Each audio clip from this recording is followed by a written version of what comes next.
और दोस्तों कैसे हो सब लोग।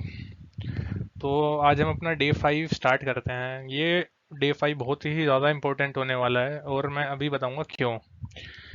Full guarantee. क्या है अभी फुल गारंटी है, देखो ज़रा। आज तक मैंने एसएससी के जितने भी एग्ज़ाम दिए, एसएससी के मैंने जितने भी मॉक टेस्ट दिए, जितने भी मैंने एसएससी के सेक्शनल टेस्ट दिए इंग्लिश सब्जेक्ट के, टोटल मिला के लगभग लगभग 100-150 टेस्ट ऐसे होंगे जो मैंने दिए होंगे। PQRS का यानी कि पैरा जंबल्स का आज तक एक भी क्वेश्चन गलत नहीं हुआ मेरा। मॉक में भी इवन कभी भी मेरा एक भी क्वेश्चन गलत नहीं हुआ। और मेरी ये गारंटी है कि अगर आप ये वाला सेशन देख लोगे, पूरा ही ये वीडियो देख लोगे आप, तो आपका भी कभी भी एक भी क्वेश्चन गलत नहीं होगा। पर्सनल गारंटी लेके ले रहा हूँ मैं। ये वीडियो नहीं आएगी यूट्यूब पे, काफ़ी लंबे समय तक रहेगी। ये वीडियो आप पूरी देखो, एक भी क्वेश्चन आपका गलत होता है तो आप मुझे बताना। एक भी क्वेश्चन गलत नहीं होगी, मेरा खुद नहीं हुआ। जो तरीका मैं बताऊंगा अगर आप वीडियो पूरी देख लो ना। बाकी चीज़ों में देखो मैं बोल दूं अगर आप मेहनत नहीं करोगे या मेरे बताए हुए बातों पे नहीं चलोगे तो कोई क्वेश्चन गलत होता है, लेकिन इसमें तो अगर आप ये वीडियो पूरी देख लोगे तो शायद ही आपको कोई क्वेश्चन गलत हो। इस वीडियो के अलावा आपको PQRS में यानी कि पैराजंबल में कुछ भी नहीं देखना है, कोई वीडियो नहीं देखनी, कोई बुक नहीं पढ़नी, कोई भी चीज़, कोई भी सोर्स नहीं रेफर करना। अब एग्जाम बहुत पास आ रहा है और काफ़ी लोग मेरे को, बहुत सारे लोग बोल रहे थे कि कोई स्ट्रेटेजी वीडियो बनाओ या कुछ ऐसा बनाओ, तो मैं अलग से वीडियो बनाने से बढ़िया है कि मैं इसी वीडियो में ही आपको एंड में बता दूंगा कि इन दिनों में आपको क्या क्या करना है, जिससे कि आप एग्जाम में मैक्सिमम से मैक्सिमम जो आपका बेस्ट है ना, उससे भी 2 लेवल ऊपर तक आप स्कोर कर सको। ये वीडियो के एंड में मैं बताऊंगा, तो स्ट्रेटेजी ये आप मतलब काफ़ी इंपॉर्टेंट होने वाली है, भी आप जरूर देखिएगा एंड तक। तो प्रो टिप मैं पहले ही दे चुका काफ़ी बार, इंग्लिश एंड में करनी है, इंग्लिश में आरसी एंड में करना है, जीएस में मैक्सिमम 10 मिनट, इंग्लिश में मिनिमम 50 मिनट। डिस्क्लेमर मैं पहले ही बता चुका, थोड़े एडवांस लेवल की प्रिपरेशन वाले बच्चों के लिए, स्पेशली जो टीयर 2 की तैयारी कर रहे हैं। बाकी लोग भी देख सकते हैं ये वाली वीडियो, तो पर्टिकुलरली देख ही सकते हैं, क्योंकि ये वीडियो में ऐसा कोई सच कोई ऐसा नहीं है कि जिसके लिए आपको कोई एडवांस तैयारी चाहिए हो। जो भी इंसान, अगर आप बिल्कुल भी बिगिनर होंगे ना और ये वीडियो देखेंगे, आपका PQRS नहीं गलत होना चाहिए, कभी कोई PQRS आपका गलत नहीं होगा। मेरे बारे में डिटेल से पोज करके पढ़ लेना, ये मैंने एग्जाम क्लियर करे हैं, कुछ पोज करके पढ़ना चाहो पढ़ लेना। ये इंग्लिश में मेरे स्कोर हैं, देख लेना। अब टारगेट देखते हैं अपना। 45 क्वेश्चन थे कॉम्प्रिहेंशन के, हमने 12 क्वेश्चन डे 1 में बता दिए मैंने कैसे ऐसे करने हैं। अगर आपने जो होमवर्क दिया था मैंने वो करा हो तो आपके कॉम्प्रिहेंशन में गलत नहीं होंगे। और मुझे बड़ी खुशी होती है, व्हाट्सएप पे काफ़ी लोग मुझे स्क्रीनशॉट लेके भेजते हैं अपने मार्क्स और मैसेज करते हैं। काफ़ी सारे लोगों का मैंने देखा कि 135 में से 135 मार्क्स आए हैं बहुत लोगों के मॉक टेस्ट में। तो मैं बड़ा खुश हुआ देख के कि मतलब बहुत अच्छी बात है। वो क्या आपके 10-12 क्वेश्चन कर दिए अगर आपने। काफ़ी सारे लोगों के मेरे को ये भी मैसेज आ रहे हैं कि अभी तक कॉम्प्रिहेंशन और वो क्या, क्योंकि हमने कवर करा है तो उन्होंने होमवर्क जो मैंने दिया वो सारा कंप्लीट कर लिया। डाउट्स वगैरह पूछते थे मुझे व्हाट्सएप पे, तो उन सबके पूरे मार्क्स आते हैं वो क्या और कॉम्प्रिहेंशन में, तो काफ़ी खुशी होती है दोस्तों देख के। जिन लोगों ने नहीं किया अभी, थोड़े पीछे स्टार्ट करने में, मैं बता रहा हूँ आप मेरी सेशन देखो और जो मैंने होमवर्क दिया वो कंप्लीट करो। जो डाउट्स होते हैं वो डाउट्स पूछो मेरे से, आपके भी पूरे मार्क्स आएंगे एकदम कॉम्प्रिहेंशन और वो क्या में, बिल्कुल टेंशन की नहीं लेनी। पैराजंबल के 5-6 क्वेश्चन आते हैं, आज इसकी बारी है डे 5 में, आज ही खत्म कर देंगे हम। और इसके अलावा पैराजंबल में तो मोस्ट डेफिनेटली गलत नहीं होगा। 2-4 लोगों का अगर किसी वोकैब और कॉम्प्रिहेंशन गलत भी हो जाए, पैराजंबल तो किसी का गलत नहीं होने दूंगा मैं आज के बाद। अगर आप अच्छी तरह सब फॉलो कर रहे हैं तो आपके 45 में से 24 क्वेश्चन तो सही ही सही हो रहे होंगे, बिल्कुल कभी गलत नहीं होंगे। मतलब बहुत ही रेयर कोई एक आधा वोकैब आ गया जो बिल्कुल ही अफलातून नया कहीं से पूछ लिया तो गलत हो सकता है, वरना नहीं होगा। अब 21 क्वेश्चन बचे हैं बस। तो स्टार्ट करते हैं पैराजंबल। 5-6 क्वेश्चन आते हैं पैराजंबल में, सीजीएल टीयर 2 में। टीयर 2 की बात कर रहा हूँ मैं। अब देखो जो पैराजंबल में आपको बता रहा हूँ ना, ये मैं बता रहा हूँ एसएससी सीजीएल टीयर 2 के लेवल की तैयारी के लिए। अगर आप CHSL दे रहे हो, MTS दे रहे हो, CPO दे रहे हो, कोई भी एग्जाम दे रहे हो, एसएससी का अदर एग्जाम, स्टेनो दे रहे हो, तो उसमें देखो एसएससी का सबसे टफेस्ट एग्जाम कौन सा होता है? SSC CGL.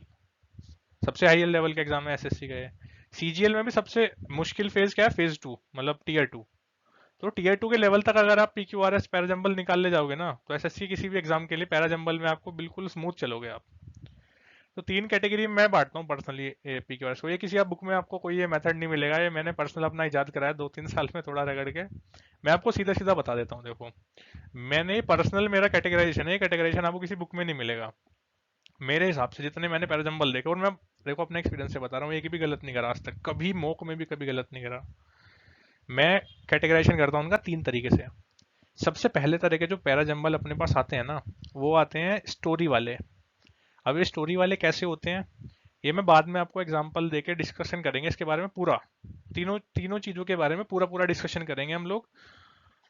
जो भी पैराजंबल होगा आपका कभी गलत नहीं होगा। पहला होता है स्टोरी वाला, जो कि सबसे आसान होता है। मतलब अगर आप जितने पैराजंबल देखो इसमें सबसे इजी मिलेगा है आपको। ये तो आप ऑलरेडी सही कर भी देते होंगे, मैं ये नहीं कह रहा ये आप नहीं करते होंगे, ये आप मोस्ट ऑफ द लोग सही कर देते होंगे, लेकिन इसमें भी 20% लोग मान लो ऐसे हो जो इसको भी इन तरह के क्वेश्चंस को भी गलत करते हैं। तो मैं बता दूंगा वो भी नहीं करेंगे, तो 100% सही करेंगे सब लोग इसको। ये बहुत ईजी है, बहुत ही ज्यादा आसान है, लेकिन बस आपको कुछ तरीका वो आप इनडायरेक्टली लगा देते हो, आपको पता है वो तरीका क्या है इन्हें करने का, वो आप लगा देते हो, लेकिन आपको पता नहीं है कि मैं ये तरीका लगाता हूँ। और जिन लोगों के गलत होते हैं वो लोग वो तरीका नहीं लगा पाते, इस वजह से गलत होते हैं। दूसरा कैटेगराइजेशन में आते हैं वो वाले पैराजंबल, वो वाला पैराग्राफ जो कि किसी एक पर्टिकुलर चीज के बारे में है लेकिन कोई स्टोरी नहीं है। अगर कोई स्टोरी होती है तो उसको पैराजंबल को अरेंज करना पैराग्राफ में बहुत ईजी हो जाता है हमारे लिए। लेकिन अगर कोई स्टोरी की फॉर्म में नहीं दिया हुआ ना, तो वो हमारे लिए थोड़ा सा मुश्किल होता है। तो मॉडरेट लेवल के क्वेश्चन अगर एग्जाम में आने होते हैं ना, तो ये आते हैं। और सीजीएल टीयर 2 में पैराजंबल आपको मान लो 6 क्वेश्चन आए ना, तो 6 में से एक तो इजी होगा, 3-4 मॉडरेट होंगे और एक डिफिकल्ट भी हो सकता है किसी किसी शिफ्ट में। तो मॉडरेट वाले 50% लोग सही करते हैं, 50% लोग गलत करते हैं। मैंने काफी देखा है, मुझे भेजे भी है काफी लोगों ने पैराजंबल, सर ये वाला गलत हो गया, इसका कैसे होना था। तो मैंने उन्हें ये बोला कि आज की वीडियो देख लेना, फिर कभी गलत नहीं होगा। तो ये वाला जो पैराजंबल है ना, मॉडरेट वाले, ये भी आपके 100% सही होंगे। अब आते हैं तीसरे तरीके के पैराजंबल। अब ये मैं इनके बारे में डिस्कस करूंगा, इनमें क्या है, मतलब ये कैटेगरी जो मैंने बताई है मतलब इसके खोल के इसके बारे में मैं आगे बताऊंगा वीडियो में डेफिनेटली। तीसरे तरीके का होता है जिसमें कि अलग अलग चीजों के बारे में बात हो रही होती है, लेकिन उनकी थीम कोई कॉमन होती है, एक पर्टिकुलर थीम। वो थीम एक ही होती है, सारे जितने भी सेंटेंस होते हैं ना, वो एक ही थीम के बारे में बात कर रहे होते हैं, लेकिन चीजें अलग अलग होती हैं। अब देखो पहले वाला एग्जांपल जो मैंने बताया ना, विद स्टोरी वाला, जिसमें पैराजंबल में कोई स्टोरी हो, तो इस तरह दे देगा। जैसे कोई लड़की थी, वो सुबह अपने घर से उठी, फिर वो अपने कॉलेज गई, फिर वो अपने ट्यूशन गई, फिर वो वापस घर आके सो गई। तो ये एक स्टोरी हो गई इस लड़की के बारे में। तो ये तो पहले तरीके के होते हैं, मोस्ट इजी होते हैं। अगर मान लो मैं सेंटेंस इनके आगे पीछे कर दूं कि लड़की स्कूल गई, लड़की जिम गई, लड़की कॉलेज गई, तो आप बता दोगे ना शुरू सुबह ये हुआ होगा, फिर उसके बाद ये हुआ, उसके बाद ये हुआ होगा। ये तो इजी है काफी। दूसरे वाले होते हैं जो कि किसी स्टोरी भी नहीं होती उनमें, उसमें किसी एक चीज के बारे में बात कर रहे होते हैं। जैसे फॉर एग्जांपल मैं बात कर रहा हूँ, इंडियन क्रिकेट टीम है, इंडियन क्रिकेट टीम को चीज इस चीज के बारे में बात कर रहा हूँ पैराग्राफ में। इंडियन क्रिकेट टीम है, इंडियन क्रिकेट टीम में 11 खिलाड़ी हैं, इंडियन क्रिकेट टीम अभी वर्ल्ड कप खेल रही है, इंडियन क्रिकेट टीम ने ऑस्ट्रेलिया से एक सीरीज खेली है। अगर मैं बात करूँ तो इसमें देखो कोई स्टोरी नहीं बता रहा मैं आपको, उस चीज के बारे में बता रहा हूँ। जैसे मान लो मैं बताऊँ मोटरसाइकिल है ये, इस मोटरसाइकिल के 4 टायर हैं, इस मोटरसाइकिल का इतने सीसी का इंजन है, इतना इसका माइलेज है। तो किसी एक चीज को मैं डिस्क्राइब कर रहा हूँ।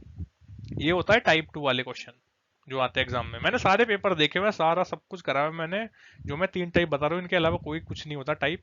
इन 3 टाइप में से ही होता है, और इन तीनों को टाइप का क्वेश्चन सोल्व करने के लिए टीचर गलती पता क्या करते हैं, टीचर इन जनरल बता देते हैं पैराजंबल कैसे सोल्व करने हैं। लेकिन मैं अपने पर्सनल एक्सपीरियंस से बता रहा हूँ कि इन जनरल आपको नहीं करना, टाइप वाइज आपको पता होना चाहिए कैसे सोल्व करने हैं क्वेश्चंस। अब तीसरे डिफरेंट टाइप आता है, इसमें क्या होता है कि अलग अलग चीजों के बारे में बात हो रही होती है, लेकिन उनकी थीम होती है कॉमन। एग्जाम्पल देके देखो, मैं जैसे बताता हूँ।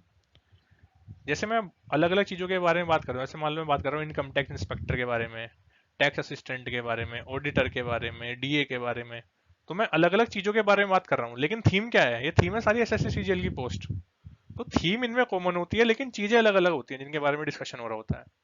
तो ये वाले क्वेश्चन क्या होता है, सबसे डिफिकल्ट होते हैं करने। और अगर आप इन्हें कर लोगे ना, तो मैं बता रहा हूँ आप 99% लोगों से आगे निकल जाओगे एग्जाम में। क्योंकि एग्जाम में मान लो 2 क्वेश्चन आ गए ना ऐसे तीसरे तरीके के, जिनमें एक थीम कॉमन हो लेकिन अलग अलग चीजों के बारे में बात हो रही हो, तो उनको एक सीक्वेंस में अरेंज करना मोस्ट डिफिकल्ट चीज है।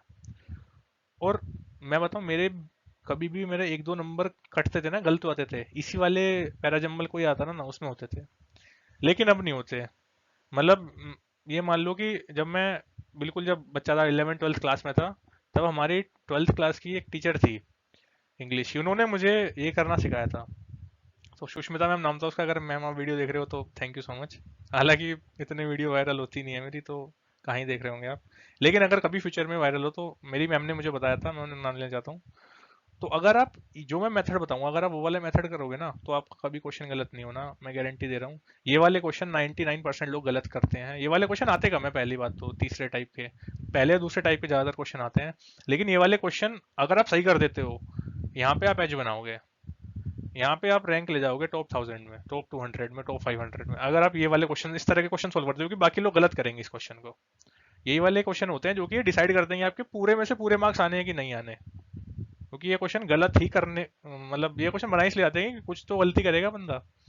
लेकिन अब नहीं होगी। देखो मैं मेथड बताता हूँ कैसे करना है। सबसे पहले सबसे आसान वाले से स्टार्ट करते हैं, जिनमें कोई स्टोरी दी हुई हो। जैसे क्वेश्चन देखो आप लोग, इस क्वेश्चन में हमें दिया है पहला सेंटेंस कि one hot day and ant was searching. आप पोज करके पढ़ लो, मैं आपको एक्सप्लेन करके बता देता हूँ। एक चींटी थी, वो कुछ पानी के लिए सर्च कर रही थी। After walking around for some time she came to a spring. Spring मतलब होता है झरना। मतलब कोई चींटी थी, वो प्यासी थी, वो किसी उसने कोई झरना देखा, वो झरने के पास आ गई। अब देखो चारों सेंटेंस है हमारे पास। इन चारों सेंटेंस से एक स्टोरी बन रही है इनको मिला के। वो स्टोरी फिट करनी है बस हमें। इसमें सबसे इंपॉर्टेंट खेल होता है क्रोनोलॉजी का। मतलब पहले क्या हुआ, उसके बाद क्या हुआ, उसके बाद क्या हुआ, उसके बाद क्या हुआ, उसके बाद क्या हुआ। जब ये क्रोनोलॉजी है टाइमलाइन हम सेट कर देंगे ना कि पहले ये घटना हुई, फिर ये घटना हुई, फिर ये घटना हुई, फिर ये घटना हुई, तो कहानी पूरी कंप्लीट हो जाएगी। वो कहानी कंप्लीट होती है हमें अपना आंसर मिल जाएगा। जैसे कि इसमें हम देखते हैं, while making her way up she slipped and fell into the water. To reach the spring she had to climb up a blade of grass. She could have drowned if a dove up a nearby tree had not seen her. Seeing that the ant was in trouble, the dwarf quickly plucked a leaf and dropped it into the water near the struggling ant. अब देखो इसमें, देखो simple आपको समझ आ रहा है। ये कहानी है एक कि एक चींटी थी, वो चींटी को प्यास लग रही थी, वो झरने के पास गई। अब देखो हमें दिख रहा है सेंटेंस में ही कि पहले तो झरने के पास जाएगी ना। इसमें कोई स्टेटमेंट कह रहा है कि वो गिरी, कोई कह रहा है इसकी डव ने मदद करी, कोई कह रहा है डव ने उसे देखा। तो सबसे पहले तो झरने के पास पहुंच गई। तो ये देखो, टू रीच द स्प्रिंग, अभी स्प्रिंग पर पहुंचने के लिए she had to climb up a blade of grass, उसे घास के तिनके को चढ़ना पड़ा। सीधी बात है कि भाई पहले तो इस स्प्रिंग के पास आई, स्प्रिंग तक पहुंचने के लिए उसे झरने घास के ब्लेड पे चढ़ना पड़ा। अब देखो अगला, ये देखो, seeing that the ant was in trouble, ये देख के कि आंट जो है वो मुश्किल में है। The dove quickly plucked a leaf and dropped into the water near the spring. देखो अगला सेंटेंस आएगा सिंपल। स्टोरी बनती जा रही है। पहले आंट आई झरने के पास, वो घास पे चढ़ी, घास पे चढ़ने के बाद डव ने उसे देखा और उसकी मदद करने की कोशिश करी। अब देखो ये वाला सेंटेंस हो गया। लेकिन अब इससे पहले क्या आएगा कि वो गिरी। अब ये सेंटेंस देखो, while making her way up she slipped and fell into the water। मतलब देखो कहानी बनती आ रही है, आप आराम से सोचो ध्यान से। पहले आंट आई झरने के पास, वो उस पर चढ़ी, फिर वो गिर गई, फिर डव ने उसे देखा, फिर डव ने उसकी मदद कर दी। और एंड में देखो क्या सेंटेंस है, she could have drowned if the Dove up A near by tree had not seen her. Dove ने नहीं देखा होता तो वो मर जाती। सिंपल बात, सिंपल, वो पूरी कहानी बन गई आपको। इसमें बहुत सिंपल है, पूरी कहानी बनाते जानी है बस, आपको गलती होने की गुंजाइश बहुत कम है इसमें। बस आप क्रोनोलॉजी समझ जाओ एक बार इसकी। तो सबसे पहले देखो क्या जाएगा इसमें, हाँ, to reach the spring she had to climb a blade of grass. क्यों आ जाएगा सबसे पहले तो सिंपल, उसे भाई ग्रास चढ़ना था। क्यों के बाद क्या आ जाएगा, while making her way up she slipped and fell to, पहले चढ़ी फिर गिर गई। तो क्यों के बाद पी आ गया, पी के बाद डव ने उसे देखा, ऐसा आ गया, फिर आर आ गया। तो Q P S R, Q P S R किसमें है, क्यू पी एस आर देखो इसमें है। ये आपका आंसर होगा सिंपली। मतलब कुछ नहीं करना, सिंपल आपको कहानी बनानी है, कहानी बनाते ही आपका काम खत्म हो जाएगा। ये सिंपल है। देखो आगे बढ़ते हैं, जो मैंने बताया ना वो मैं आपको बताता हूँ कैसे कैसे है। सबसे पहले तो आपको इसमें एक टाइमलाइन ढूंढनी है, क्रोनोलॉजी कहते हैं इसे। जैसे अमित शाह जी कहते हैं ना, आप क्रोनोलॉजी समझिए, वो क्रोनोलॉजी है ये। उसके बाद आपको जो सेंटेंस है वो उस क्रोनोलॉजी में फिट कर देने हैं कि पहले ये सेंटेंस, फिर ये सेंटेंस, फिर ये सेंटेंस। क्रोनोलॉजी में फिट कर दो, कहानी बन जाएगी, आपका आंसर आ जाएगा। थोड़ा टाइम लेके करो ये।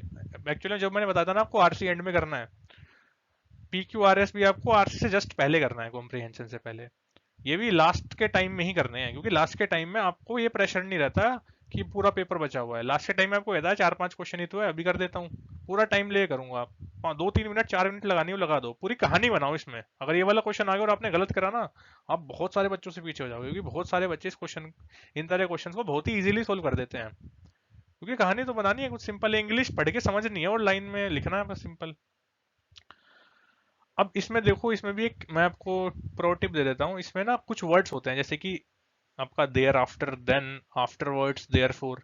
इन वर्ड्स का अगर आप यूज करोगे ना तो आपका आप लिंक ढूंढ पाओगे कि जहां भी देखो देन आए, देन का मतलब है कि इससे पहले भी कुछ हुआ होगा, तभी तो देन के आगे वाली बात लिखी है। जैसे मैं बोलूं कि फिर ये घटनाएं घटी, अब मैं बोल रहा हूँ फिर ये घटना घटी, इसका मतलब पहले भी कुछ घट चुकी ना घटना है, तो मैं बता रहा हूँ इसके बाद ये हुआ। तो इनकी मदद से आपको पता चले कौन सा सेंटेंस बाद में आ रहा है, कौन सा सेंटेंस पहले आ रहा है। और ऑप्शन एलिमिनेट भी कर सकते हो आप इसमें, ये भी अच्छी टिप है कि कोई कुछ कुछ होता है, जैसे मान लो आपने थोड़ी सी स्टोरी सोल्व करी, आपने पता चल गया कि इस स्टेट में पी के बाद आपको पता चला क्यों आना है, तो जिस भी स्टेटमेंट में पी से पहले क्यों है, वो सारे क्वेश्चन ऑप्शन गलत हो जाएंगे। तो आप ऐसे एलिमिनेशन करके थोड़ा और जल्दी आंसर कर सकते हो अगर टाइम कम बच रहा है तो आपके पास। अब आता है दूसरे पॉइंट में। पहला वाला काफी सिंपल था, जो भी 10 में से 2 लोग इसे गलत करते होंगे, अब आगे से वो भी नहीं करेंगे। सिंपल क्रोनोलॉजी समझ के आंसर करना है, कुछ नहीं करना। अब आते हैं मॉडरेट टाइप पे। मतलब मान लो कि 100% में से 10% आते हैं इजी टीयर 2 में, 80% ही वाले आते हैं और 10% टफ वाले आ सकते हैं। ये वाले सबसे इंपॉर्टेंट है। आप में से 50% लोग ये वाले क्वेश्चन गलत करते हैं, जो भी मुझे वो भेजते हैं ना, डाउट्स भेजते हैं व्हाट्सएप पे। ज्यादातर इस टाइप के क्वेश्चन होते हैं जिसमें कि एक पर्टिकुलर चीज के बारे में बात हो रही है लेकिन कोई स्टोरी नहीं है। अब स्टोरी ढूंढना हमारे लिए आसान होता है क्योंकि क्रोनोलॉजी है उसमें, लेकिन अगर एक चीज के बारे में एक्सप्लेनेशन दिया गया है ना कि इस चीज की ये फीचर्स हैं, इस चीज ये करती है, तो उसके बारे में हमें थोड़ा मुश्किल होता है क्योंकि टाइमलाइन हमें मिल नहीं पाती उसके बारे में। तो इस तरह क्वेश्चन को देखो कैसे टैकल करना है। सबसे पहले चारों स्टेटमेंट पढ़ो ध्यान से। चारों स्टेटमेंट को पढ़ के ये ढूंढो किस चीज के बारे में बात हो रही है, वो चीज पता चले हमें। अगर हमें वो चीज पता चलेगी ना जिसके बारे में डिस्कशन हो रहा है, तो हम उसके बारे में फिर आगे बना सकते हैं सेंटेंस। अगली चीज है कि अगर मान लो जिस चीज के बारे में आपको पता चलिए, जैसे मान लो सबको पता चलिए कि एक कार के बारे में बात हो रही है इसमें, या क्लाइमेट चेंज के बारे में बात हो रही है इन चारों उसमें, तो आपको पता चलिए कि वो चीज क्लाइमेट चेंज है जिसके बारे में डिस्कशन करा जा रहा है इस पैराग्राफ में। अब अगली आपका टारगेट है, जैसे आपको पता चलेगा ना कि इस चीज के बारे में डिस्कशन हो रहा है, तो ये देखो कि वो कौन सा सेंटेंस है चारों में से जिसमें कि उस चीज के बारे में सबसे पहली बार एक्सप्लेन करा गया है। मतलब जैसे मान लो मैं क्लाइमेट चेंज के बारे में आपको पता चला कि चारों लाइन पढ़ गए कि क्लाइमेट चेंज के बारे में है ये पूरा पैराग्राफ, तो ये देखो कि सबसे पहले क्लाइमेट चेंज को डिफाइन किस लाइन में करा गया, या फिर क्लाइमेट चेंज के बारे में सबसे पहली बात, सबसे इंपॉर्टेंट चीज, उसकी डेफिनेशन, उसका एक्सप्लेनेशन, उसके बारे में किस उसमें करा गया है, उसका इंट्रोडक्शन कहाँ पे करा गया है। तो इससे आपको फर्स्ट स्टेटमेंट मिल जाएगा। अब एक बार आपको फर्स्ट स्टेटमेंट मिल गया, फिर आप ऑप्शन एलिमिनेट करना शुरू कर दो। अब देखो दोस्तों, बता रहा हूँ जो मॉडरेट वाले है ना, ये मॉडरेट वाले भी डिफिकल्ट हो जाए अगर एग्जाम में क्वेश्चन, आप अगर एग्जाम में आपको ऑप्शंस ना दिए जाए। वो तो भला है एग्जाम में ऑप्शंस देते हैं, इस वजह से जो है मॉडरेट वाले हैं ना क्वेश्चन, जो सेकंड टाइप वाले जिसमें किसी चीज के बारे में डिफरेंट स्टेटमेंट लिखी रहती हैं, ये बहुत दिक्कत हो जाए इन्हें करने में। ऑप्शन का यूज करना है, जो इंसान ऑप्शन का यूज नहीं करता ना इन पैराजंबल्स में, वो इंसान काफी पीछे है उन लोगों से। मैं बता रहा हूँ, ज्यादातर 70-80% बच्चे ऑप्शन का खूब यूज करते हैं पैराजंबल सोल्व करने में, तभी अच्छी तरह सोल्व होता है ये। वरना अगर इन्हीं में ये ऑप्शन ना देना, जैसे कैट के एग्जाम में, मैंने कैट भी दिया था एक बार। कैट के एग्जाम में क्या होता था कि उसमें टाइप इन द आंसर होता है, उसमें ना ऑप्शन नहीं दिए जाते हैं। जैसे मान लो पैराजंबल दे दिया तो आपको खुद ऑप्शन में टाइप करना है, ए बी सी डी है, क्यू पी आर एस है, इस तरह से।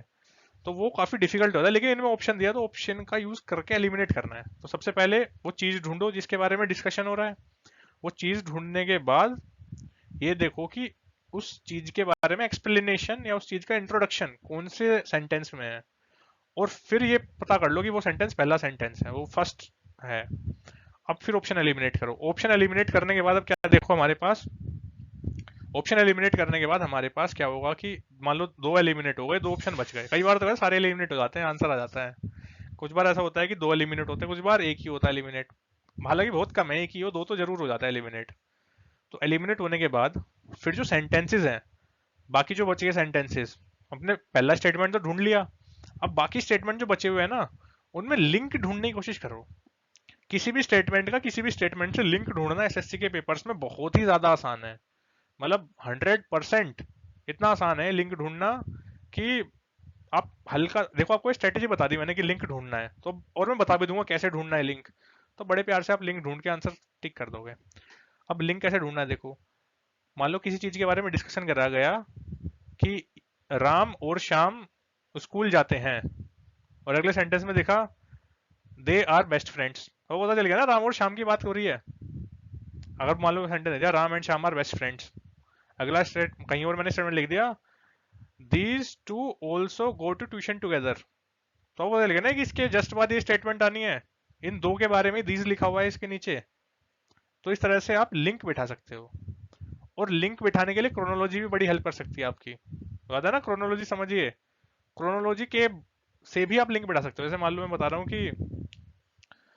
ये मेरे पास मोटरसाइकिल है, मोटरसाइकिल इस सन में बनी थी ये, और अगला मैं स्टेटमेंट दे दूं कि इसको चलाने के लिए मुझे इस पेट्रोल पंप से तेल भरवाना पड़ता है, तो आप बता दोगे ना कि ये इस बाइक की बात हो रही है, तो उससे लिंक हो जाएगा सेंटेंस।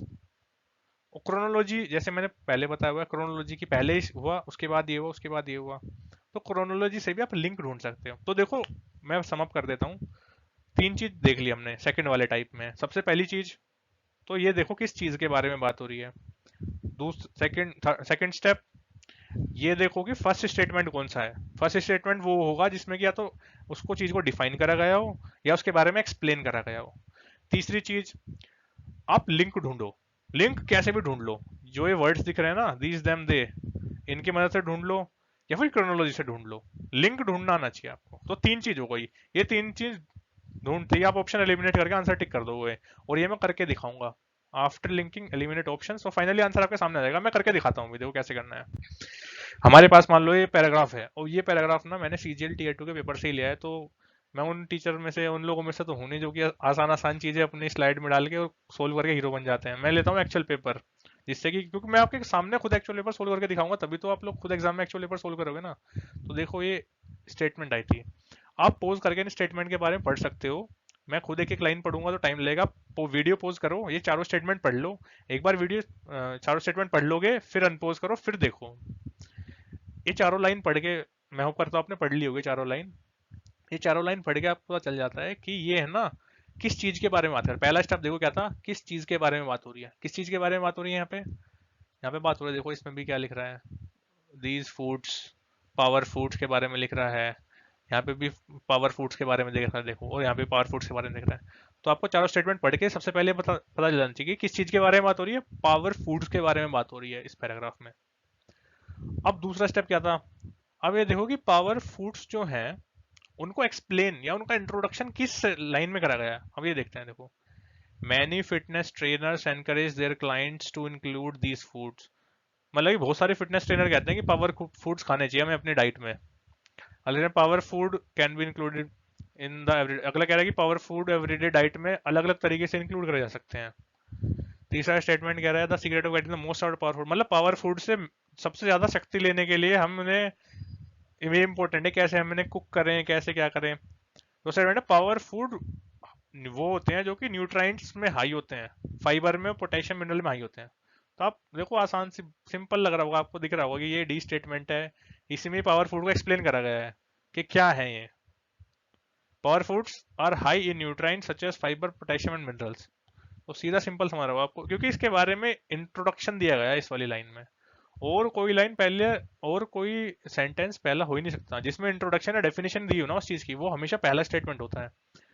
तो पहला आपका स्टेप था किस चीज के बारे में पैराग्राफ है वो मिल गया, दूसरा आपका स्टेप था फर्स्ट कौन सा होगा वो मिल गया। अब देखो डी पहला हो गया, और ये क्वेश्चन मैं रैंडमली उठाया, ऐसा नहीं है कि ये क्वेश्चन मैंने कोई ऐसा चूज करके उठाया कि जो मेरी ट्रिक है वो इसमें लग जाए इसलिए नहीं, जो मैंने तरीका बताया हर एक क्वेश्चन हर एक चीज में लगेगा, या गारंटी है मेरी, मेरे को व्हाट्सएप कर देना जिसमें ना लग रहा हो ये चीज। पावर फूड के बारे में अब देखो डी, हमें पता चलेगा कि ओपनिंग स्टेटमेंट है, पहला स्टेटमेंट डी है। तो अब ऑप्शन देखो, यहाँ तो डी नहीं है, ये हटाओ, यहाँ पे भी डी नहीं है, अनफॉर्चुनेटली दो में है डी पहला ऑप्शन। तो हमें है ना ये अब देखना पड़ेगा, वरना कई बार होता है डी पहले में होता है ना, टिक कर देते और आगे बढ़ते सिंपल। अब हमें दोनों स्टेटमेंट पता चल गया। अब देखो लिंक ढूंढने की कोशिश करो, हमारे पास ए बी सी अगर हम थोड़ा सा भी अरेंज कर लिया, लिंक ढूंढ लिया तो हमारा काम हो जाएगा। अब देखो ए स्टेटमेंट देखो जरा आप, many fitness trainers encourage their client to include these foods in their diet to build muscle, और अगला power foods can be included in your everyday diet in variety of ways. अगर आप थोड़े से भी स्मार्ट, आपको समझ आ गया होगा कि ए के बाद भी आएगा। मैं बताता हूँ क्यों मैंने ऐसा क्यों बोला। पहले स्टेटमेंट में देखो क्या लिख रहा है। बहुत सारे फिटनेस ट्रेनर ये कहते हैं कि पावर फूड को अपनी डाइट में इंक्लूड करो। अगला स्टेटमेंट कहता है पावर फूड को अपनी डाइट में इंक्लूड करने के बहुत सारे तरीके हैं। मैं समझ दिख रहा है आपको मतलब। पहले स्टेटमेंट में बोला जा रहा है कि इन्हें इंक्लूड करो। अगले स्टेटमेंट बोल रहा है अच्छा इंक्लूड कर रहे हो तो इनको इंक्लूड करने के डाइट में इतने सारे तरीके हैं। तो साफ आपको लिंक दिख गया, ठीक है ना। तो ये आपको लिंक पकड़ना है। अब ये लिंक आएगा थोड़ी सी प्रैक्टिस से, मैं ये नहीं कह रहा कि एकदम से आपको दिख जाएगा। हल्की फुल्की सी प्रैक्टिस करोगे ना आपको आ जाएगा, लेकिन ये मुश्किल नहीं है, ये बहुत ही ईजी है। आप 5 क्वेश्चन में ऐसा कर लोगे ना आपको फिर आराम से आ जाएगा ये। मैं गारंटी है, मेरी पर्सनल गारंटी है, क्योंकि बहुत आसान चीज है ये। अगर नॉर्मल आदमी देखो क्या कहता है, मैं बोलता हूँ आपको वीरेंद्र सहवाग, तो आपको सहवाग की बैटिंग याद आ जाएगी, हाँ ऐसे बैटिंग करता था, यही है बस चीज इसकी। अगर आपने 5-6 बार ऐसे लिंक पकड़ लिया ना, एक बार कोशिश कर ली, तो फिर आपको हमेशा पकड़ में आ जाएगा लिंक, 1 मिनट में आ जाएगा। तो सिंपल चीज है, देखो पहले में क्या हो रही है, पहले में बोल रहा है कि इनको डाइट में इंक्लूड करना चाहिए क्योंकि फिटनेस ट्रेनर बोलते हैं ऐसा। अगला है कि इनको डाइट में इंक्लूड करने के बहुत सारे तरीके हैं। फिर तरीके ये उसके बारे में लिख दिया कि इनको इंक्लूड करने के लिए ये कुक करना आना चाहिए प्रॉपरली, सीजनल प्रोड्यूस के सब बारे में लिख दिया। तो ये लास्ट सेंटेंस हो गया। तो पहले ए आएगा, फिर बी आएगा, फिर सी आएगा, डी ए बी सी हो गया, सीधा बी आंसर, ठीक है ना। तो 3 स्टेप याद रखना। और क्रोनोलॉजी भी काम कर जाती है कई किसी किसी स्टडीज में, नहीं करी क्रोनोलॉजी इतना काम, लेकिन काफी सारे में क्रोनोलॉजी भी हो जाती है। वो बोल देता है कि 1857 में ये हुआ, फिर 1859 में ये हुआ, बदल जाता है, 57 वाला पहले आएगा, 59 वाला बाद में आएगा, ऐसा भी होता है। ये मैंने टफ मतलब जो टफ साइड पे क्वेश्चन है ना, मॉडरेट लेवल में भी वो वाला ले, जिससे कि मैं एक्सप्लेन कर सकूँ आपको कैसे कैसे हो रहा है। तो ये हमारा हो गया। अब आगे आते हैं तीसरे टाइप पे। जो तीसरे टाइप वाले हैं थोड़े से मुश्किल हैं, और मैं बताऊं अगर इनमें ऑप्शन ना दिया जाए या बिना ऑप्शन के इन्हें करने की कोशिश करी जाए तो अच्छे अच्छों को छका देंगे, बुरी तरीके से छका देंगे। और जो मैंने पुराने वाले बताया ना मॉडरेट और इजी, अगर उनमें ऑप्शन का यूज करा जाए तो वो और भी आसान हो जाएंगे। मैंने तो आपको बिना ऑप्शन यूज करे हुए भी बता दिया कि कैसे करना है इन्हें, लेकिन ऑप्शन यूज करके जल्दी हो जाते हैं पुराने वाले। लेकिन ये वाले जो मैं बता रहा हूँ ना, ये अगर ऑप्शन ना दो ना, मैं बता रहा हूँ जो इंग्लिश के टीचर आप समझते हो ना, तुर्रम खाने अपने आप में एकदम मर के फन्ने खान बन रहे हैं, वो भी टीचर इसमें नहीं कर पाएंगे। मैं क्योंकि ये वाकई में डिफिकल्ट होते हैं यार। इनमें मतलब कहते हैं ना कि सब्जेक्टिव है। कोई भी स्टेटमेंट आगे पीछे कर दो तो इतना मतलब नहीं बदलता। पैराग्राफ हो सकता है पैराग्राफ में वो आगे पीछे सेंटेंस हो, अगर इनके में ऑप्शन ना दिया जाए तो काफी बुरी हालत हो जाएगी। तो इसलिए ये क्वेश्चन में ऑप्शंस का सबसे ज्यादा यूज करना है, एलिमिनेशन में भी। और ऑप्शन फिट करके देखना है कि ये सेंटेंस आगे पीछे अगर जैसे ऑप्शन में लिखा है डी ए बी सी, तो ट्राई करना कि डी ए बी सी से सेंस बन रही है क्या। तो ऑप्शन का यूज करके ये भी इजीली हो जाएंगे, ऐसा नहीं है कि नहीं होंगे। इसमें भी थोड़ी सी प्रैक्टिस करनी पड़ेगी आपको, लेकिन डेफिनेटली हो जाएंगे। देखो मैं बताता हूँ, सब अटेम्प्ट करते हैं लेकिन इन्हें यार देखो ये बात है, अगर ये थोड़े से डिफिकल्ट है लेकिन एग्जाम में जब ये आते हैं ना ये क्वेश्चन, तो ये पहचानना कि ये इस टाइप का है, ये बड़ा डिफिकल्ट होता है। तो इसलिए हर इंसान इन्हें अटेम्प्ट करता है, और अटेम्प्ट करके मैं बताऊँ नेगेटिव मार्क्स आते हैं। आप अपने जो मॉक्स दिए होंगे ना अपने अभी टेक्स्ट बुक या ओली बोर्ड पर उठा के देखना, अब वो देखना आपके पैराजंबल कौन कौन से गलत हुए हैं। ये तो जरूर हुए होंगे गलत, लेकिन आज के बाद नहीं होंगे गलत, आप टेंशन मतलब मैं तरीका बताऊंगा उससे कभी गलत नहीं होंगे ये वाले क्वेश्चन। देखो इसमें क्या करना है, सबसे पहला काम करना है हमें, सारे चारों सेंटेंसेस को केयरफुली पढ़ो। मतलब इस तरह केयरफुली पढ़ो कि आपको सेंटेंस का मतलब दिमाग में होना चाहिए। अगला सेंटेंस पढ़ते हो आपको पता होना चाहिए कि पिछले में क्या था। क्योंकि देखो एक क्वेश्चन आप सही करोगे ना, आपको 3 नंबर मिलेंगे, वो तुम आप गलत करोगे तो -1 मार्क्स मिलेंगे। और अगर आप ये वाला क्वेश्चन सही करते हो ना, आपको 4 नंबर मिल जाएंगे। 4 नंबर आप आगे हो जाओगे उस बंदे से क्योंकि ये क्वेश्चन सोल्व सभी करेंगे। इंग्लिश में मैं बताऊं आपको, ज्यादातर लोग 45 में से 45 अटेम्प्ट करके आते हैं एग्जाम में। बस अंतर ये होगा कि जो आप इसे सही करोगे ना आपको मिलेंगे +4, मतलब आप 4 नंबर आगे हो जाओगे उस बंदे से जिसने गलत करा है। और 4 नंबर का डिफरेंस बहुत होता है, मैं बता रहा हूँ आपको। 331 पे आपको मिल जाएगा CSS, और 327 पे नहीं मिलेगा आपको, मतलब 2800 पे आ जाओगे, 2400 पे भी आ सकते हो। तो इतना क्रिटिकल होता है कई बार यार। 3 नंबर आपको होम लोकेशन मिल रही होगी ना, 4 नंबर ज्यादा होने पे आपको नॉर्थ में अपना स्टेट मिल जाएगा, और 4 नंबर कम होने पे आपको साउथ इंडिया जाना पड़ जाएगा। तो इसलिए ये वाले क्वेश्चन जो भी सीरियस एस्पिरेंट है ना, ये वाले क्वेश्चन उन्हें सही करने हैं, डेफिनेटली सही करने हैं, पूरे नंबर इसी से आएंगे। तो देखो सबसे पहले चारों सेंटेंस पढ़ो, ध्यान से पढ़ो, उनका मतलब जानो अच्छी तरीके से एकदम। इतने डिफिकल्ट वर्ड्स नहीं आते कि आप मतलब नहीं जान सकते हो, मतलब आराम से जान सकते हो। बस चारों स्टेटमेंट देख के डर जाता है आदमी। सबसे चैलेंजिंग पार्ट ये है कि ये चारों सेंटेंस पढ़ के ना, आप चारों सेंटेंस जब आप पढ़ लोगे ना, आप अलग अलग चीजों के बारे में डिस्कशन हो रहा होगा, लेकिन आपको पता चल जाएगा कि इनकी कोई एक पर्टिकुलर थीम है, उस थीम के अराउंड पूछी जा रही है चीजें। तो अगर वो आपको थीम मिल गई ना, तो उसके अराउंड ही पूरा पैराग्राफ घूमेगा। वो थीम पता करना थोड़ा डिफिकल्ट होता है, लेकिन मैं बताऊंगा कैसे पता करनी है वो थीम। अब थीम मिलने के बाद अगला काम है लिंक ढूंढना सेंटेंसेस में आपस में। लिंक के लिए यही वर्ड देखो, द, दे, दीज, देम। देखो द वर्ड भी इंपॉर्टेंट है। कई बार होता है कि जैसे मान लो आप बोलते हैं देयर वॉज अ एलिफेंट, फिर अगले सेंटेंस में बोल दिया द एलिफेंट डिड दिस, तो आप समझ जाओगे कि द वाला जो स्टेटमेंट है ना वो बाद में आना है, क्योंकि द उन चीजों के लिए यूज करते हैं जिन चीज के बारे में पहले से पता हो। जैसे मान लो मैं बोलूं कि देयर इज ए गर्ल, या मैं बोलूं the girl is sitting there, तो जब मैं बोलता हूँ the girl is sitting there, इसका मतलब वो मैंने पहचान की है द गर्ल, मतलब मैं जानता हूँ, मैं जान पहचान की गर्ल है वो, तो तभी हम द यूज करते हैं उसके लिए। तो जिन सेंटेंस में भी द या द फिर नाउन आ रहा हो, उसका मतलब उनके बारे में पहले कभी डिस्कशन हो चुका, मतलब वो द वाला सेंटेंस बाद में आएगा, ए वाले सेंटेंस से ए वाला पहले आएगा। ठीक है, तो इस मदद से भी आप क्रोनोलॉजी लिंक ढूंढ सकते हो, मतलब कि पहले स्टेटमेंट है बाद में, इन दोनों में ये लिंक है।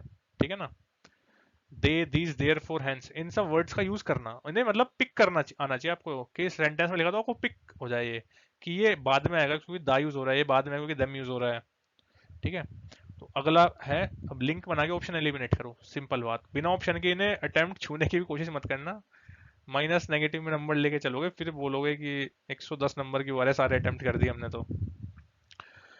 अब ऑप्शन एलिमिनेशन में ये देखो कि सब इसमें भी सबसे इंपॉर्टेंट चीज, सबसे पहले ये क्वेश्चन शुरू करना है, पहले चारों चीज पढ़नी, थीम ढूंढनी, फिर ऑप्शन पे आओ सीधा, ऑप्शन से खेलना है इस वाले क्वेश्चन में। अगर आप वैसे सोल्व करने की कोशिश करोगे, चलो देखता हूँ क्या होएगा, आपने बनाया कि सी ए डी बी आ रहा है मेरा, तो वो बाई गलत ही होगा, सी ए डी बी इस वाले क्वेश्चन में गलत होते हैं जो हम खुद बनाते हैं।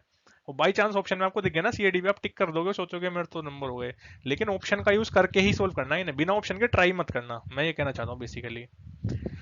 ऑप्शन से अब एलिमिनेट करना है, फिर आपको एलिमिनेट करने के बाद जो ऑप्शन बचे हैं, मान लो आपने दो ऑप्शन एलिमिनेट कर दिया, दो ऑप्शन बचे, अब वो दो ऑप्शन हटाना है हमको अपने लिंक से।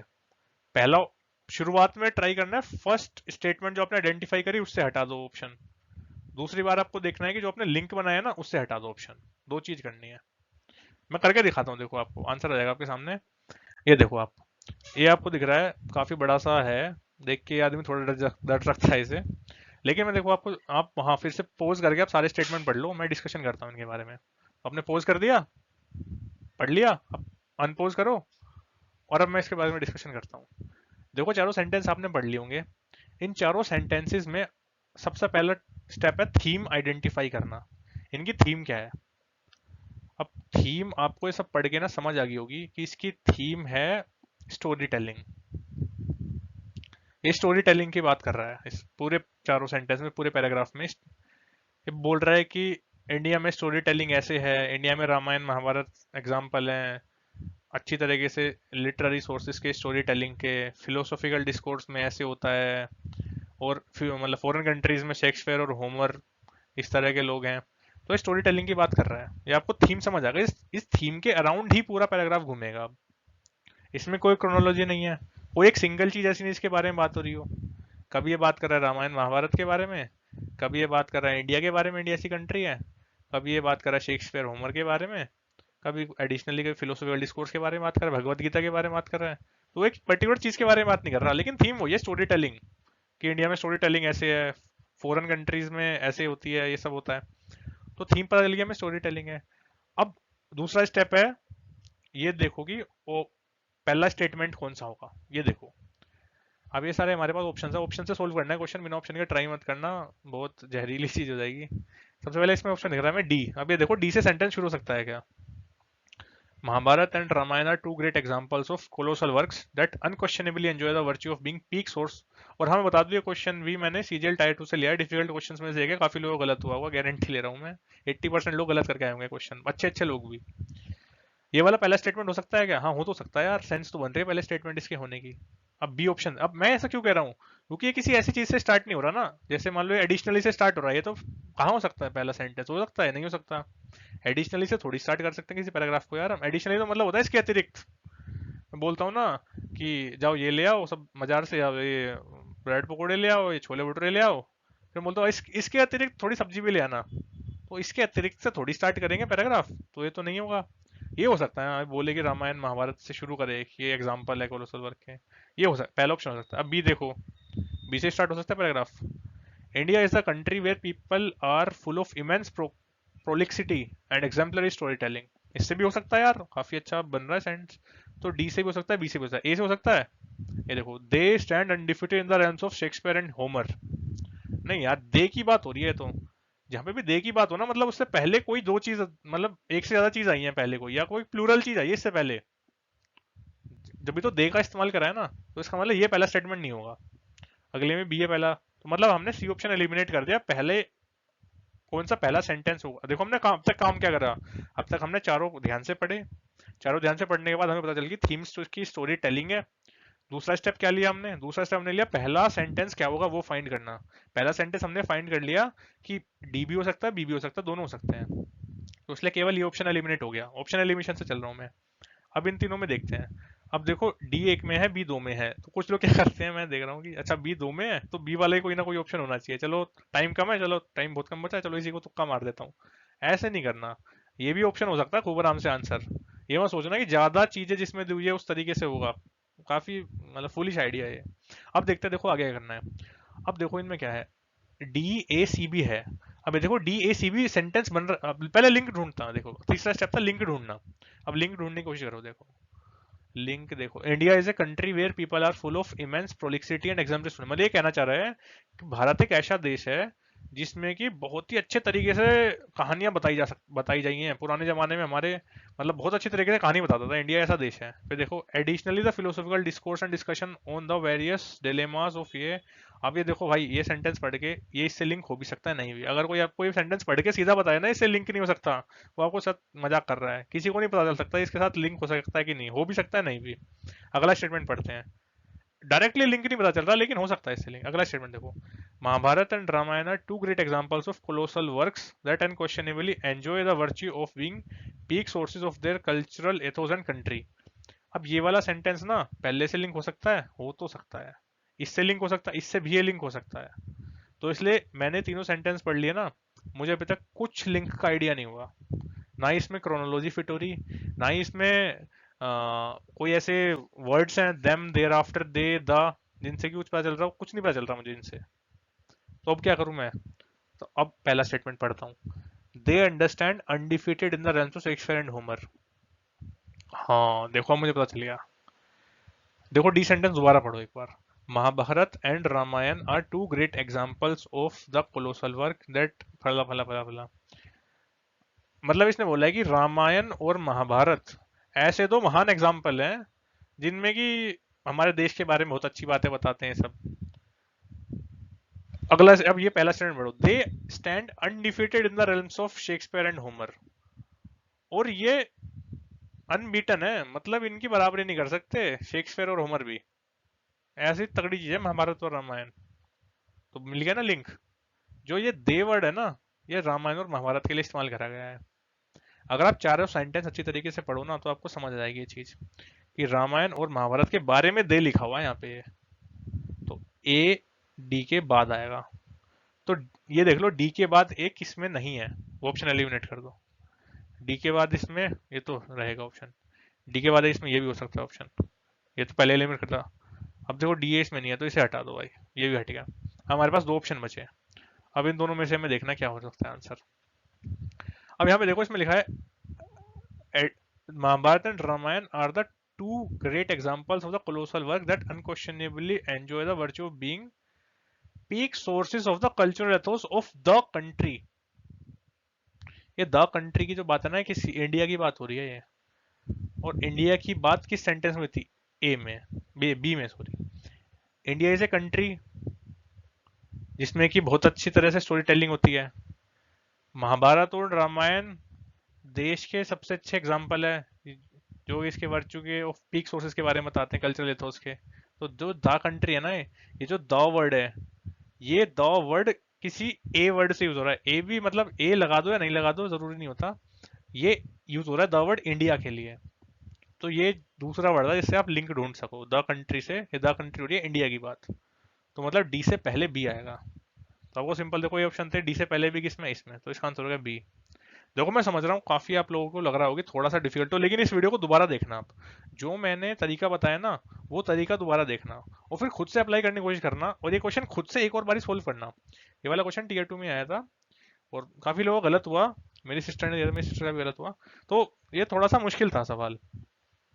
तो आप इसे एक बार और करने की कोशिश करना, और जैसे मैंने तरीका बताया ना वही मेथड इसमें दोबारा अप्लाई करना। आप देखो ऑप्शन बार बार सब फिट करे करोगे ना और तुक्के मारे करोगे, नहीं होगा। अब ये वाला क्वेश्चन सोल्व कर दो किसी और तरीके से, लेकिन जितने भी इस तरह के क्वेश्चन आते हैं ना वो आप नहीं कर पाओगे अगर जो मैंने मेथड बताया उसे फॉलो नहीं करोगे। ऑप्शंस का मदद लेनी है, ऑप्शन एलिमिनेट करना है। अगर देखो जैसे मान लो लिंक ढूंढा मैंने, द कंट्री से इंडिया का लिंक ढूंढ लिया और दे से महाभारत और रामायण का लिंक ढूंढ लिया। अगर आप ये लिंक नहीं भी ढूंढ पा रहे हो ना, तो भी आप क्या करो कि ये डीएबीसीयू लिखा है ना, मान लो मैंने ये एलिमिनेट कर दिया, तो और ये भी मैंने एलिमिनेट कर दिया सपोज, तो डीएबीसी लिखा है ना, डीएसीबी, डीएसीबी से कहानी बनाने की कोशिश करो। अगर आपको लग रहा है कहानी बन रही है लेकिन मजा नहीं आ रहा, तो वो ऑप्शन नहीं है। अगर इससे कहानी बन रही है और आपको लग रहा है मजा आ रहा है, तो ये ऑप्शन टिक कर दो। ठीक है ना, ये लास्ट रिजोर्ट है हमारा, अगर किसी भी तरीके से लिंक बिठा पाने में हम सक्षम नहीं होते। लेकिन एसएससी के पेपर में मैंने कभी ऐसा देखा नहीं कि लिंक बिठाने में सक्षम नहीं हुआ जा रहा है। लेकिन हो सकता है अगर आपका थोड़ा प्रैक्टिस लेवल थोड़ा कम है तो आप लिंक नहीं बिठा पा रहे होंगे पहली बारी में, तो फिर ये करो कि सीधा ऑप्शन जो लिखा है ना वो सेंटेंस बना लो उससे पूरा पैराग्राफ, अगर बन के सेंस बन रही है तो ठीक है, वरना नहीं है, वरना गलत है। ये लास्ट रिजोर्ट है। ठीक है, तो अब ये एंटोनिम सिनोनिम गलती से आ गया, ये पूरा इसी के बारे में डिस्कशन है, PQRS पैराजंबल के बारे में। Please read this as parajumbles. Homework आपका वही है, सीजीएल टीयर 1, सीजीएल टीयर 2, सारे क्वेश्चन करने हैं इसके, 2022 टीयर 2 के, 2023 टीयर 1 के, जो भी। अब देखो ये सोल्व करते चलो आप, और मेरे से डाउट्स पूछना है इसके बारे में, मैं I will be happy to help. और इतना ही पढ़ना बस, इसके बारे में और कुछ नहीं पढ़ना, जो मैंने बताया वो, जो मैंने 2-3 एग्जांपल दिए हैं वो, और टीयर 2 के 22 के और टीयर 1 के 23 के सारे पैराजंबल निपटा दो। 1-2 दिन लगेंगे, ज्यादा है नहीं है, हर शिफ्ट में 1-2 ही आते हैं टीयर 1 में तो। और टीयर 2 की कितनी, 3-4 शिफ्ट हुई है, 4 शिफ्ट हुई हैं, उनमें होंगे 5-6 क्वेश्चन, बस खत्म कर दोगे, बस 2 दिन में कर दोगे आराम से। और मॉक टेस्ट तो दे रही हो, मॉक टेस्ट देते रहो, मॉक टेस्ट में डाउट हो मेरे से पूछो, कोई दिक्कत नहीं है इसमें। काफी डिफिकल्ट लगता है काफी PQRS वाला पोर्शन सबको, लेकिन हो जाएगा ये। अब देखो सबसे इंपॉर्टेंट चीजें बता रहा हूँ, टिप्स। बहुत सारे लोग अभी लगे हुए हैं, मतलब ये सोच, मैंने मैसेज भी काफी लोग करते हैं कि सर मॉक टेस्ट देना बंद कर देगा रिवीजन कर लेगा। मैं तो कहूंगा देखो ऐसा मत करो आप, मॉक टेस्ट तो आप देते रहो। क्योंकि देखो मैंने सबसे पहले जब अटेम्प्ट दिया था ना CGL 2020, उसकी मैंने बताया था आपको क्या क्या मेरे साथ गलतियां हुई थी, उन गलतियों से आप सीख सकते हो, उसकी वीडियो भी है उसी में ही, मेरे चैनल पे है, जो चैनल पे आप वीडियो देख रहे हो उस चैनल पे वीडियो है उसकी भी। तो आप मॉक टेस्ट देते रहो, मॉक टेस्ट से कभी चुराना मत अपना जी, जैसे आप मॉक टेस्ट से जी चुराओगे ना नंबर भी चुराने लग जाएंगे आपसे। तो मॉक टेस्ट आप लगातार देते रहो, मैं तो कहूँ 20 अक्टूबर तक देते रहो मॉक टेस्ट। इससे क्या होगा कि एग्जाम हॉल में ना आप किसी भी सिचुएशन में पैनिक नहीं करोगे, आपको एग्जाम हॉल में भी ऐसा लगेगा कि नॉर्मल दिनचर्या है ये मेरी, नॉर्मल रूटीन में बना लो मॉक को अपने, तभी फायदा होगा। अगर आपको मॉक देते हुए ऐसा लग रहा है कुछ स्पेशल कर रहा हूं मैं, तो फिर एग्जाम वाले दिन हो सकती है गड़बड़। और थोड़ा भी अगर पेपर आगे पीछे हुआ ना, आप पूरी तरह पैनिक कर जाओगे, पूरे साल की मेहनत खराब हो जाएगी, भले ही आपको सब कुछ आता हो। और पेपर बहुत ज्यादा डिफिकल्ट भी है ना, लेकिन आपको मॉक देने की हैबिट है, तो आपको फिर प्रॉब्लम नहीं आएगी बिल्कुल भी।